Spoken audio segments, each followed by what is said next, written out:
reacción química.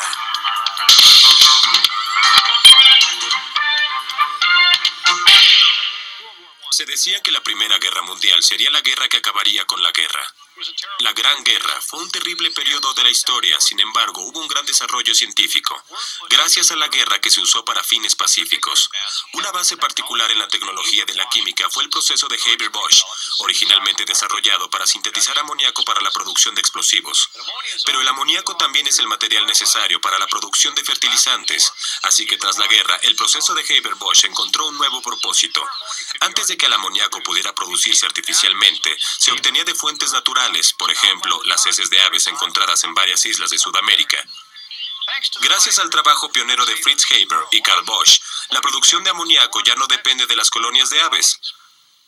Las plantas modernas como esta pueden producir amoníaco económica y eficientemente.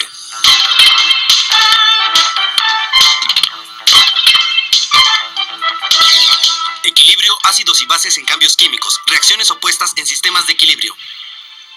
En este programa usaremos el proceso de Haber-Bosch para aprender cómo las concentraciones de equilibrio de los reactantes y los productos en un sistema de equilibrio pueden cambiarse. Dependiendo de las condiciones ambientales como la temperatura y la presión, verán cómo el reactante y la concentración del producto en distintos equilibrios pueden usarse para derivar la ley del equilibrio. Aprenderán sobre la constante de equilibrio, K, cómo calcularla y cómo interpretarla.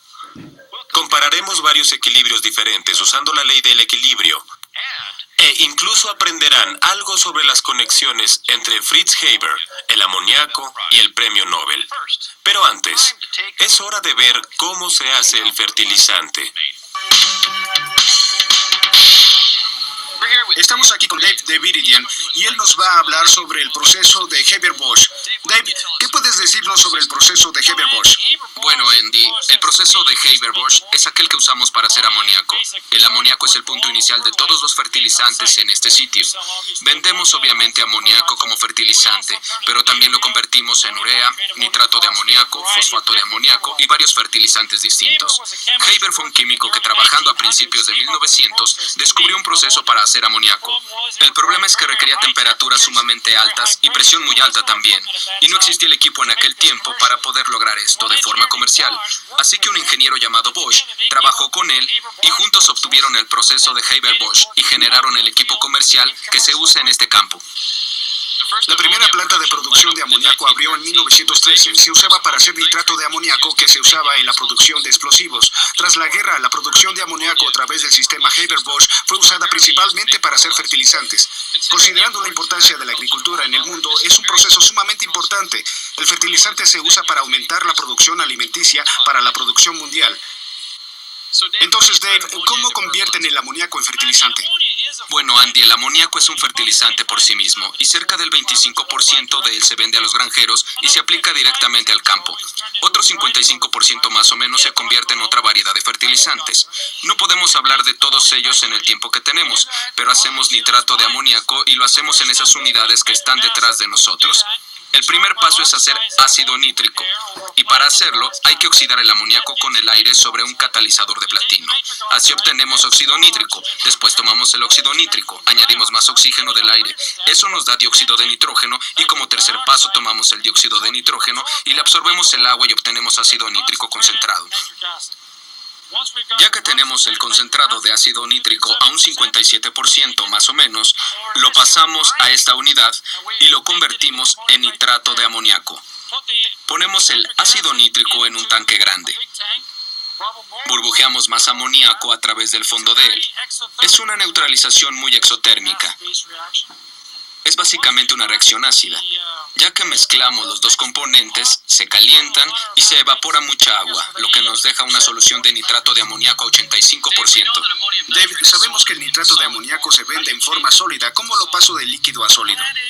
El primer paso para hacerlo es tomar la solución de nitrato al 85% que hicimos antes y la tenemos que concentrar más. Nunca puedes evaporar más del 17% del agua en esa torre que está atrás de nosotros. Lo que hacemos antes es meterla en un evaporador y usamos mucho vapor. Hervimos la mayor parte del agua, lo cual nos deja nitrato de amoníaco derretido al 99%. Bombeamos eso a la parte superior de la torre. En la parte superior de la torre tenemos un plato que se ve como este.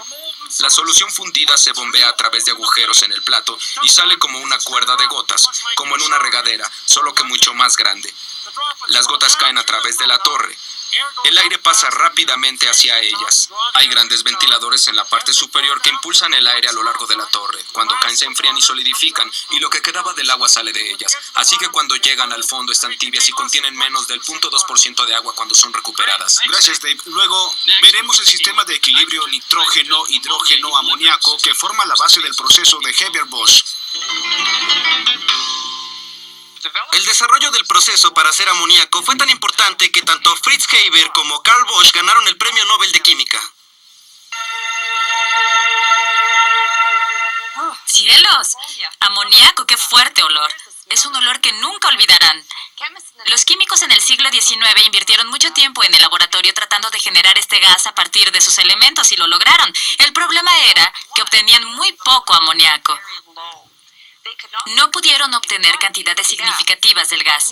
A principios del siglo XX, Fritz Haber estaba trabajando en este problema, viendo cómo aumentar el rendimiento del amoníaco. Descubrió que si el sistema en el que se producía el amoníaco era calentado y apretado por una presión intensa y en presencia de un catalizador de hierro, el rendimiento aumentaba. Consideremos algunos de los datos de Haber. Él y sus estudiantes hicieron muchas medidas de las concentraciones de amoníaco presentes en equilibrio.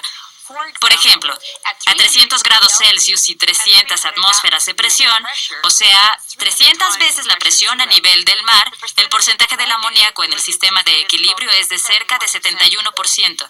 Encontraron que a tan alta temperatura con la misma presión, el amoníaco tendía a romperse en gas hidrógeno y gas nitrógeno. Esto reducía la concentración de amoníaco presente en el sistema.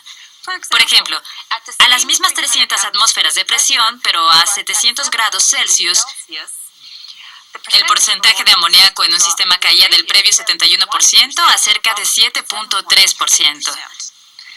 Tras repetir los experimentos, se dieron cuenta de que la mejor combinación de temperatura y presión era una temperatura moderada, pero una alta presión.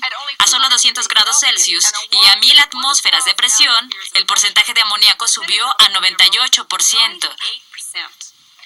Estos diferentes porcentajes indican que la cantidad de amoníaco en equilibrio puede variar mucho, dependiendo de la temperatura y presión.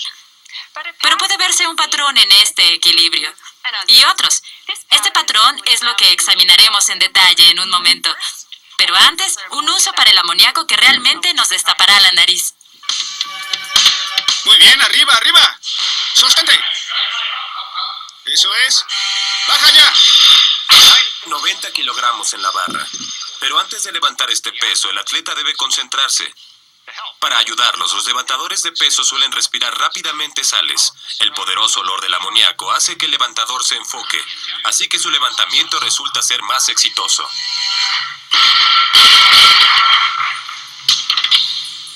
El sistema de equilibrio: hidrógeno, yodo, ácido yodídrico. El hecho de que haya una razón de 1 a 1 en la ecuación química balanceada entre el hidrógeno y el yodo significa que en equilibrio habrá iguales cantidades de hidrógeno y de yodo en el sistema. Bueno, veamos un sistema en donde introduzcamos 6 moles de gas hidrógeno y 6 moles de gas yodo, y en equilibrio 3 moles de hidrógeno habrán reaccionado. ¿Qué sucede? Veamos.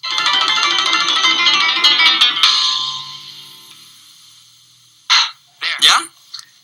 No, eso no es lo que significa. Lo que significa es que un mol de gas hidrógeno reacciona con un mol de gas yodo para producir 2 moles de ácido yodhídrico o yoduro de hidrógeno gaseoso.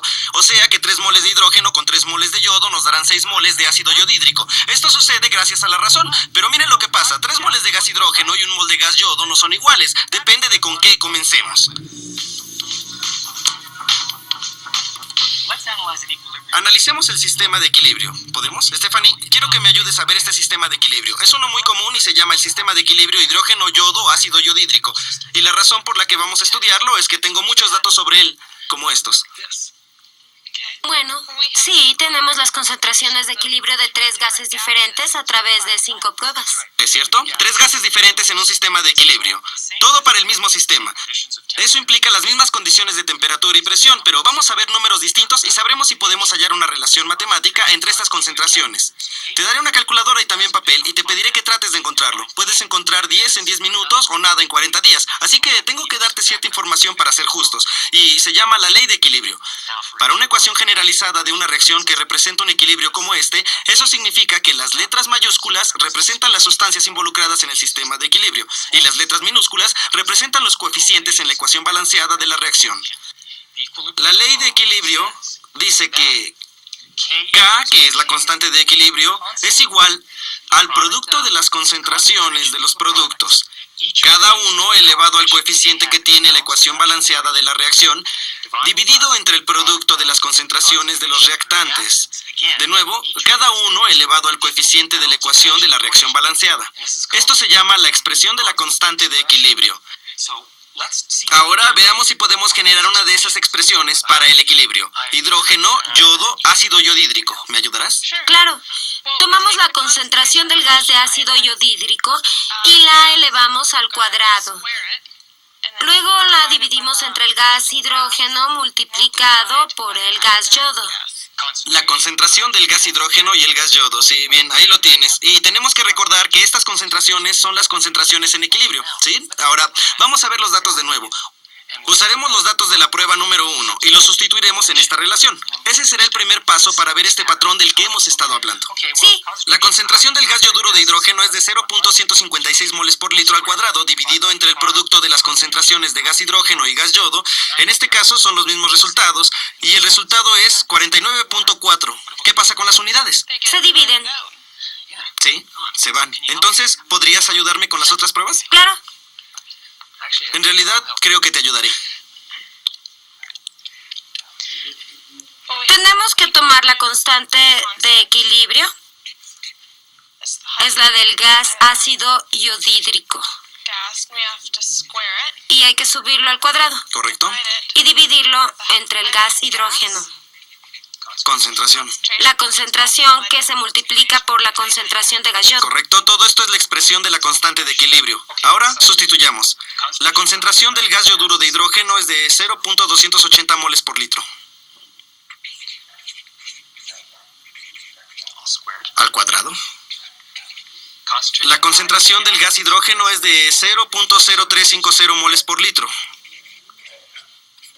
Y la concentración del gas yodo es de 0.0450 moles por litro. Y la respuesta es 49.8.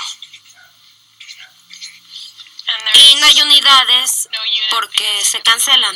¿Es verdad? Vamos al siguiente. Entonces usaremos la expresión de la constante de equilibrio. Y la concentración del gas yoduro de hidrógeno es 0.735 moles por litro. Y lo elevaremos al cuadrado. ¿Cierto? La concentración del gas hidrógeno es 0.123 Moles por litro.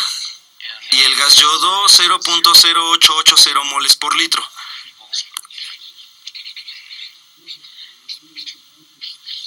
Calcula, por favor, 49.9. Bien, buen trabajo. Si calculamos esto, y ya lo tengo en la pantalla, así que veámoslo. Ahora todo está listo y podemos verlo. Bien, está bien, buen trabajo. Gracias. Ya que tenemos todo esto, ¿qué notas? Bueno, son prácticamente la misma cantidad. Sí, que es donde está la ley de equilibrio y la constante de equilibrio. Y estos valores son constantes dentro del error experimental. O sea que la ley de equilibrio, por lo tanto, nos dará la constante de equilibrio. Bueno, están relacionadas. Sí, ahora te preguntarás, ¿de qué nos sirve esto como predicción o algo más? Bueno, después responderemos esas preguntas, pero antes creo que necesitamos un poco más de práctica para ver cómo se obtienen esas expresiones de la constante de equilibrio. Resumen. La expresión de la constante de equilibrio describe la relación entre las concentraciones de las sustancias presentes en un sistema en equilibrio.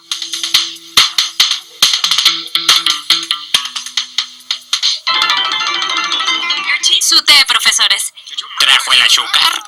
Claro, profesor. Muy bien, gracias.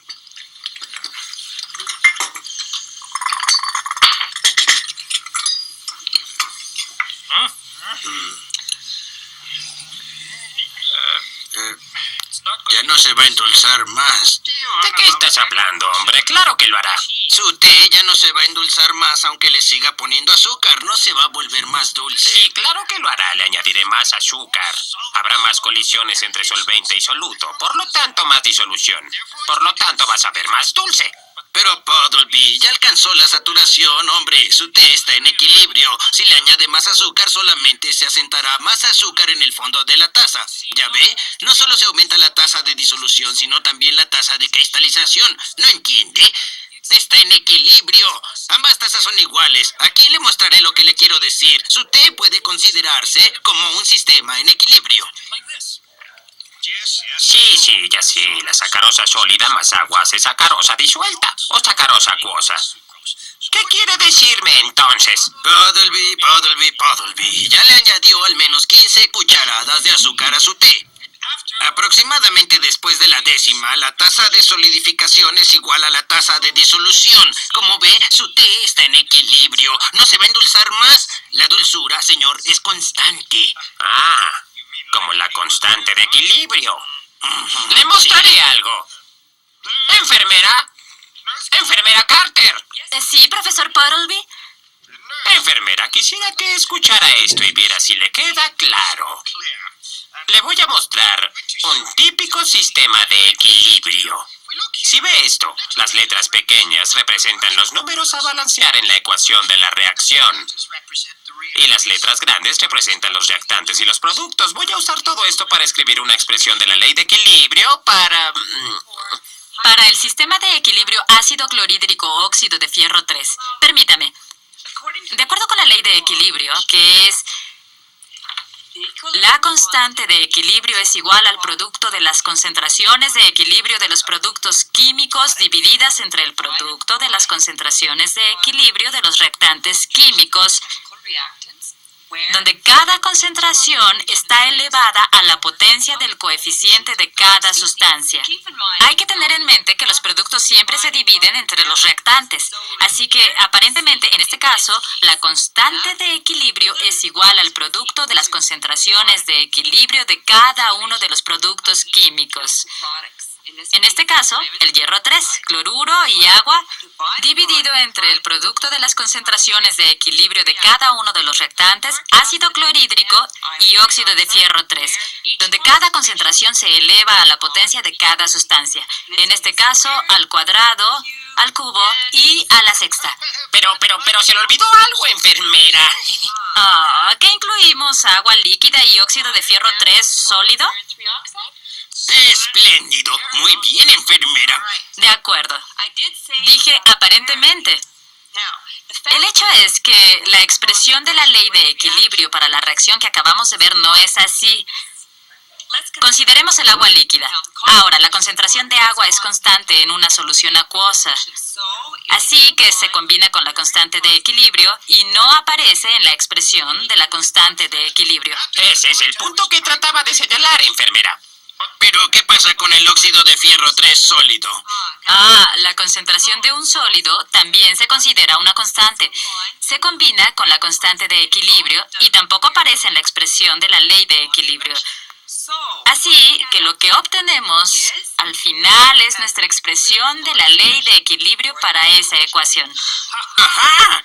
Así que los sólidos en forma de reactante o de producto y el agua líquida nunca se incluyen en las expresiones de las constantes de equilibrio. ¿Qué opinas de eso, Puddleby? Bueno, te diré, Higginbottom. Creo que la enfermera Carter sabe mucho sobre la ley de equilibrio y la química. Eso es claro. ¿Qué me dices del té? Lo olvidaba. Bueno, hemos aprendido la ley de equilibrio y hemos aplicado esta a sistemas de equilibrio. Y también vimos que el agua y los sólidos no se incluyen en las expresiones de equilibrio. Andy, generemos algunas expresiones de equilibrio para algunos sistemas de equilibrio que hemos tomado del proceso de manufactura del fertilizante. Y aquí está el primero. Sí, este es el sistema de equilibrio de Haber-Bosch que involucra solo gases, ¿no? Bien. Sí, así que cuando despejamos la K dividimos la concentración de los productos entre la concentración de los reactantes. Correcto. Y has elevado esas dos últimas de ahí a la potencia de su coeficiente en la ecuación balanceada. Bien, aquí está la segunda. ¿Puedes verla? Correcto. ¿Habrá algún problema? ¿Hay sustancias gaseosas y acuosas en este sistema? Bueno, le iba a preguntar lo mismo. Para mí no las hay porque estamos buscando la concentración y ambos usan esta misma unidad, moles por litro. Bien. Entonces, es lo mismo. De acuerdo, aquí tenemos una tercera. Mírala bien. Sustancias líquidas, sólidas, gaseosas y agua. No podemos ver la sólida porque ya la establecimos antes, pero las otras podemos arreglarlas adecuadamente y eso haremos. ¿Y qué me dices del agua? Se me olvidó el agua. Bien, veamos el último sistema de nuevo y generemos la expresión de equilibrio para la reacción reversa. ¿De acuerdo? ¿Y qué notas sobre esta es la reacción? ¿Bien? Sería recíproca, ¿no? Sí, así es. Bueno, entonces, ¿cómo compararemos las constantes de equilibrio? ¿Son recíprocas también? Correcto, buen trabajo. Eso significa que las reacciones reversas en equilibrio tienen constantes de equilibrio recíprocas. ¿Es todo lo que podemos aprender a partir de la expresión de la constante de equilibrio y la ley de equilibrio? Sigan mirándonos y lo verán.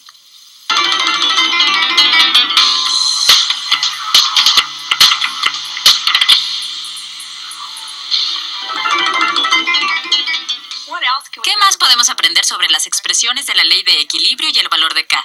Para ayudarnos a responder esta pregunta, Andy va a analizar algunos datos de sistemas de equilibrio. ¿Listo, Andy? Sí. Bueno, vamos a ver nuestro primer ejemplo. Tenemos un sistema de yodo e hidrógeno. Ya escribí la expresión de la ley de equilibrio. Esta expresión. Hemos sustituido las concentraciones de los reactantes y los productos. De acuerdo, Andy. Despeja la K. Al despejar la K, siempre tomamos la concentración de los productos y la dividimos entre la concentración de los reactantes. Así que tomé los valores que usted me dio y obtuve 51.0 como valor para K. Correcto. Vamos a ver otro ejemplo. Aquí hay otro sistema. He escrito la expresión de la ley de equilibrio y he sustituido las concentraciones en la expresión. ¿Cómo calcularías el valor de K?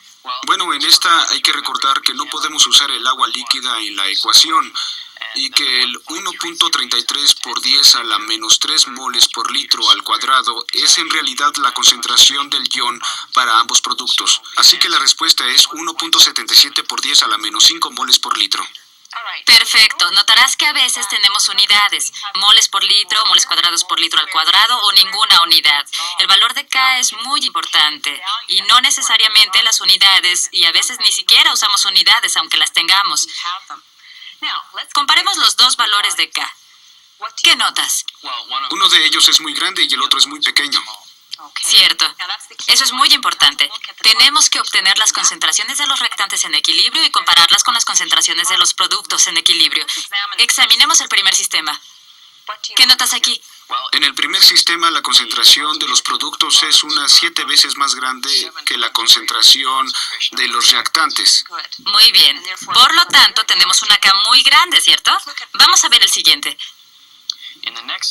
En el siguiente sistema vemos que la concentración de los reactantes es de 70 a 75 veces mayor que la concentración de los productos. Correcto. Un valor muy pequeño para K.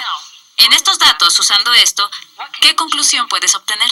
Cuando estamos despejando la K, si la concentración de los productos es mayor que la concentración de los reactantes, entonces K es grande y el equilibrio favorece los productos. De acuerdo, ¿qué más? Si estamos despejando la K y la concentración de los reactantes es mayor que la concentración de los productos, entonces la K es pequeña y el equilibrio favorece los reactantes. Muy bien. Ahora usemos esta información que has obtenido y apliquémoslo a la pregunta. Esta es la pregunta que te daré. Tengo un sistema, 6 sistemas, y en ellos te daré los valores de K. Viendo los valores de K, ¿puedes decirme qué sistema favorece más a los productos? Yo creo que el sistema número 3, ya que el valor que nos dio es el mayor entre los valores de K que están enlistados. Simple, ¿no es cierto? Muy bien. Así que con la ayuda de Andy hemos sido capaces de ver algunos patrones involucrados en las constantes de equilibrio y concentraciones. Usemos esa información. Descubrirán cómo muy pronto. Probablemente se pregunten por qué tengo este aparato de Hoffman. Voy a colectar algo de gas hidrógeno.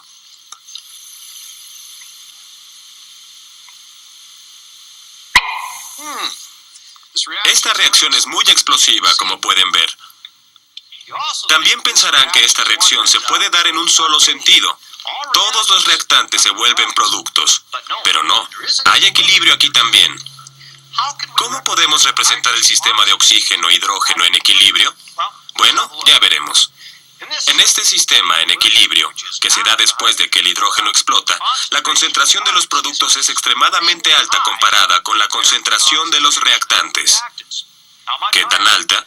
Bueno, los estudios han mostrado que si el producto de las concentraciones del hidrógeno y el oxígeno es de una unidad, la concentración del vapor de agua al cuadrado sería 9.1 por 10 a la 80 potencia mayor. Ahora sé lo que están pensando. La concentración de agua es constante y nunca se incluye en la expresión de la ley de equilibrio.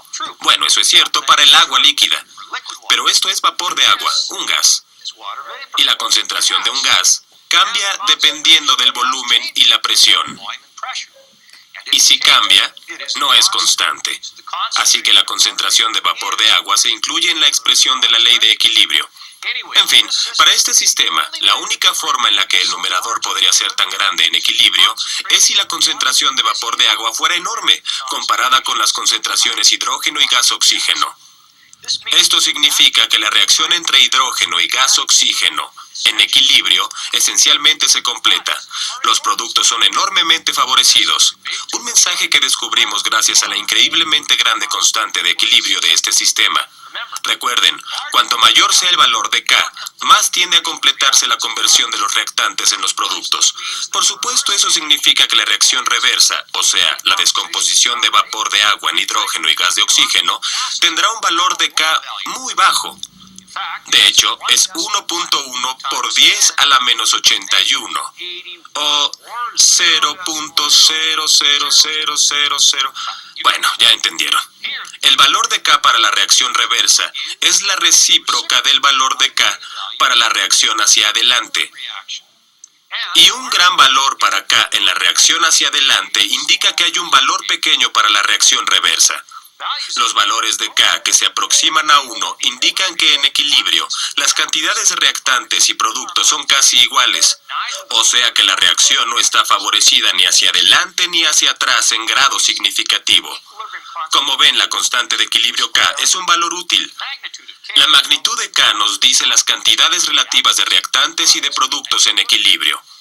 Nos indica si los reactantes o los productos son más favorecidos. Y nos dice si la reacción hacia adelante procede hasta completarse, o solo parcialmente, o no sucede en un grado apreciable. Todo esto nos lo dice la K. En este programa vimos cómo el proceso de Haber-Bosch se adapta de la industria de los explosivos hacia propósitos más pacíficos, proveyendo amoníaco para la producción de fertilizantes. Vimos cómo cambiar la temperatura y la presión podía modificar las concentraciones de los gases presentes en el proceso de Haber-Bosch y por lo tanto la producción de gas amoníaco. Tomamos esta idea de diferentes porcentajes de reactantes y productos a diferentes equilibrios para derivar la ley de equilibrio. Aplicamos la ley de equilibrio a una variedad de sistemas de equilibrio para obtener las constantes de equilibrio K. Y finalmente, vimos cómo interpretar las distintas magnitudes de K para describir los sistemas de equilibrio. La ley de equilibrio y la constante de equilibrio. Conceptos útiles que nos ayudarán a conectar la teoría de equilibrio a lo que observamos en los sistemas del equilibrio químico. En los sistemas de equilibrio, las reacciones reversas en equilibrio tienen reversas recíprocas. Recíprocas. ¿Qué opinas de eso, Puddleby? Bueno, piense, Higginbottom, que la enfermera... ¿cómo te llamas? Rosie. Rosie. Analicemos el equilibrio de mi mente. Te mostraré la constante de equilibrio. Enfermera Carter. Sí, profesor Puddleby. No lo diga, olvidó el té. Recíproca, reversa. Recíprocas, reversas. Recíprocas, sí.